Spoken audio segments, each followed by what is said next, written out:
Have you ever caught yourself saying, I'm just not good enough, and wondered where that belief actually came from?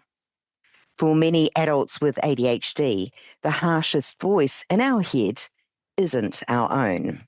It's an echo of years of correction, criticism, comparison, or misunderstanding.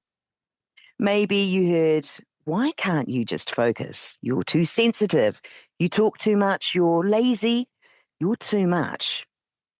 At first, those are someone else's words, but over time, they can become your own inner voice. Today's strategy is about creating some distance between who you truly are and what you've been told about yourself.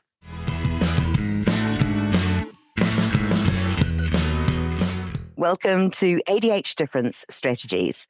I'm Julie Legg, your host, author of The Missing Piece, and an ADHD advocate.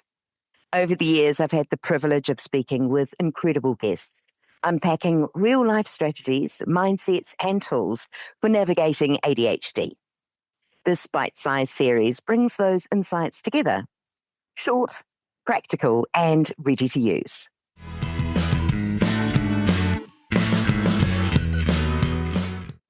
Today's strategy comes from my conversation with psychotherapist Karen Dwyer-Tesoriero.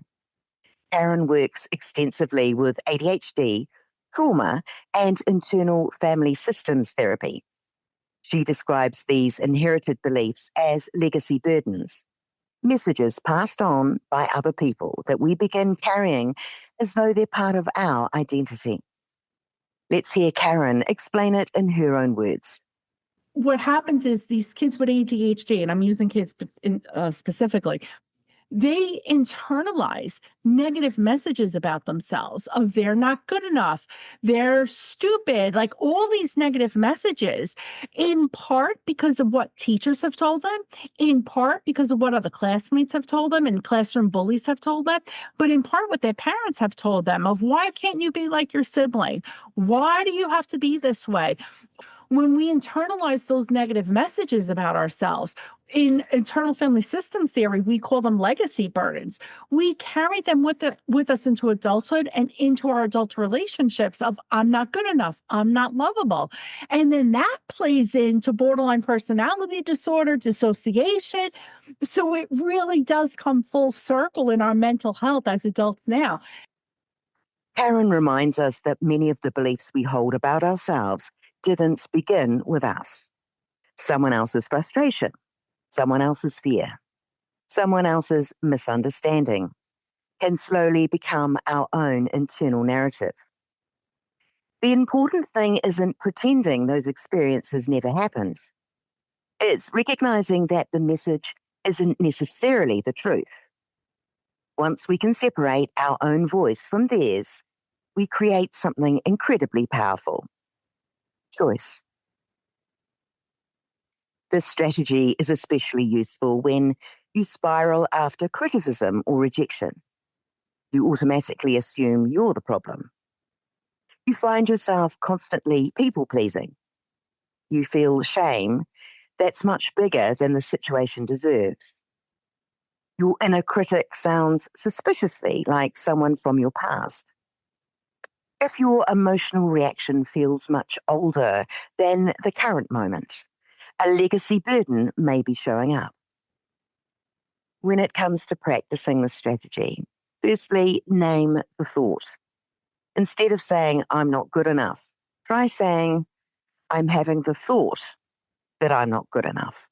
And that small change creates distance between you and the belief. Ask whose voice it is. Did this belief come from a parent, a teacher, a partner, society, maybe someone else's expectations? Recognizing the source reminds you that you didn't create every belief you carry. Look for evidence against it. Ask yourself, when have I been capable? When have I been kind? When have I been loved? When have I succeeded despite believing I couldn't?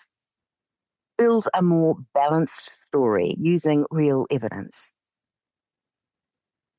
Separate yourself from the story. One of the key ideas in internal family systems is that we all have different parts of ourselves. You may have an inner critic. You may have an anxious part. You may have a people pleasing part. But those parts aren't who you are. You are the person noticing them. Practice believing something kinder. You don't have to leap from self criticism to complete confidence overnight. Simply begin asking, what if that old belief isn't the whole story? Sometimes healing starts with being willing to believe something just a little kinder about yourself. Children with ADHD typically receive far more correction, criticism, and negative feedback than their neurotypical peers. Over time, those repeated experiences can become deeply internalized, shaping beliefs about identity rather than behavior. When these beliefs are reinforced for years, they become part of our implicit memory. They feel true, even when the evidence says otherwise. Therapies such as internal family systems and EMDR help people create separation between who they are today and the messages they inherited, making it possible to replace old beliefs with healthier, more accurate ones.